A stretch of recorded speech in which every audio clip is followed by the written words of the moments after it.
দর্শক, আহতদের খবরাখবর জানাতে জাতীয় বার্ন ইনস্টিটিউট থেকে সরাসরি যুক্ত হচ্ছেন আমাদের সহকর্মী হাসান আল মাহমুদ। হাসান, এখানে কত রোগী চিকিৎসা নিচ্ছেন এবং তাদের শারীরিক অবস্থা সম্পর্কে ডাক্তাররা কি বলছেন সেটা বলবেন, এবং নতুন কোনো মৃত্যুর খবর রয়েছে কিনা সেটাও জানাবেন।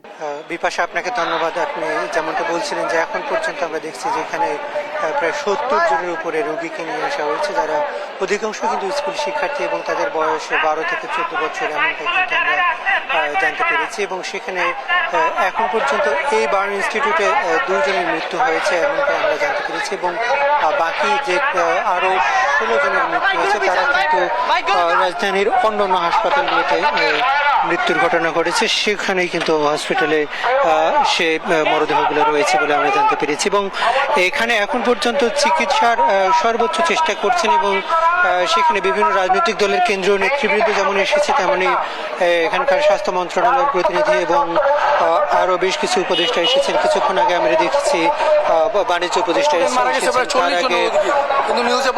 তার আগে আমরা দেখেছি যে এই আইন উপদেষ্টা ডক্টর আসিফ নজরুল তিনি এসেছেন, এবং আরো বেশ কয়েকজন উপদেষ্টা আসলে এসেছেন, যে যাতে করে সর্বোচ্চ পরিমাণে চিকিৎসা সেবা নিশ্চিত করা যায় সে ব্যাপারে কিন্তু এখানকার চিকিৎসক, নার্স, স্টাফরা তারা সর্বোচ্চ চেষ্টা করছেন।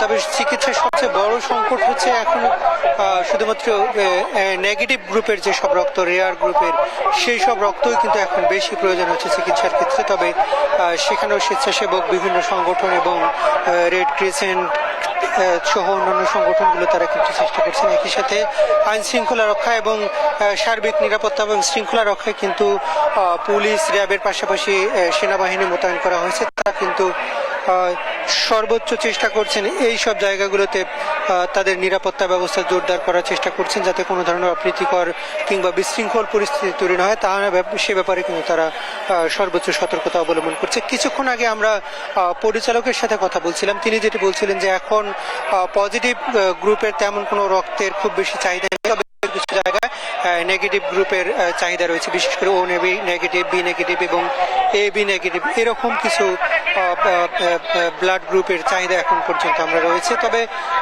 এখন ঠিক কি পরিমাণে ব্লাড দরকার সেটি কিন্তু এখন পর্যন্ত নিশ্চিত করা যাচ্ছে না। তবে পর্যাপ্ত পরিমাণ যে ব্লাড হাসপাতালের পক্ষ থেকে জানানো হয়েছে, এবং সেখানে চিকিৎসা যাতে কোনো ধরনের ত্রুটি না হয় সে ব্যাপারে কিন্তু তারা সর্বোচ্চ চেষ্টা করছে। আমরা এর আগে দেখেছিলাম যে বিভিন্ন ক্যাজুয়ালিটিতে এরকম দুর্যোগপূর্ণ মুহূর্তে জাতীয় burn and plastic surgery institute সেখানে কিন্তু তারা সর্বোচ্চ ত্যাগ স্বীকার করে আসলে সর্বোচ্চ সেবা নিশ্চিত করতে পেরেছিল।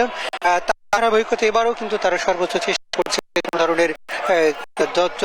যতটা কমানো যায় হতাহতের সংখ্যা সে ব্যাপারে কিন্তু চেষ্টা করছেন। এবং এই যে এত বড় ক্যাজুয়ালিটি হওয়ার বড় কারণ ছিল যে বিমানটি বিধ্বস্ত হয়েছিল, এয়ারক্রাফটটি বিধ্বস্ত হয়েছিল, সেখানে কিন্তু মাত্র 12 মিনিট সেই বিমানটি উড়েছিল, ফলে প্রচুর পরিমাণে জ্বালানি তেল কিন্তু সেখানে ছিল। ফুয়েল থাকার কারণে এই বিমানটিতে যখন আগুন লেগে যায় তখন কিন্তু সে আগুন দ্রুত তেলের কারণে, ফুয়েলের কারণে কিন্তু ছড়িয়ে পড়ে, ফলে হতাহতের সংখ্যা বাড়ে।